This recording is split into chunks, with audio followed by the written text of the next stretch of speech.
సృష్టికర్తను మరిచి సృష్టిని పూజిస్తున్నారయ్యా. సృష్టికర్తను మరిచి సూర్యుని పూజిస్తున్నాడు, చంద్రుని పూజిస్తున్నారు. నన్ను మరిచిపోయి నన్ను విడిచిపెట్టి అన్నిటినీ దేవుళ్ళుగా పెట్టుకుని ఆరాధన చేస్తున్నారయ్యా అని దేవుడు ఎవరితో మాట్లాడుతున్నాడు? మరి ఆయనతో మాట్లాడదగినటువంటి ఆయన సృష్టించుకున్న సృష్టితో ఆయన మాట్లాడుతూ బాధపడుతున్నట్లుగా యెషయా గ్రంథం 1వ అధ్యాయం మనం చూస్తుంటాం. ఈ రోజున కృతజ్ఞతను మనం కనుపరచాలి. ఒక మాట నేను చెప్పనండి, ఈరోజు మనం సజీవ లెక్కలు ఉన్నామంటే దేవునికి ఉచితమైన కృప అండి.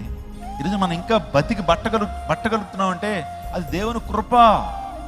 పిట్టల్లా రాలిపోతున్నారు ప్రజలు. ఈ రోజున ఎక్కడ చూసినా భద్రత లేదు, రోడ్ల మీద ఎక్కడ చూసినా సరే భద్రత లేనటువంటి పరిస్థితుల్లో దేవాదేవుడు మన ప్రాణాన్ని కాపాడుతూ, దేవాదేవుడు ఒక్కొక్క దినము మన ఆయుష్ని పొడిగిస్తున్నాడు. అది దేవునికి ఉచితమైన కృప. మనకు గొప్పతనం కాదు, మనకు జ్ఞానం కాదు, మన తెలివితేటలు కాదు, మన వివేకం కాదు, లేకపోతే మన చదువులు కాదు. Just by the grace of God we alive in this world. ఈ లోకంలో మనం జీవిస్తున్నామంటే ఆయనకు ఉచితమైన కృప.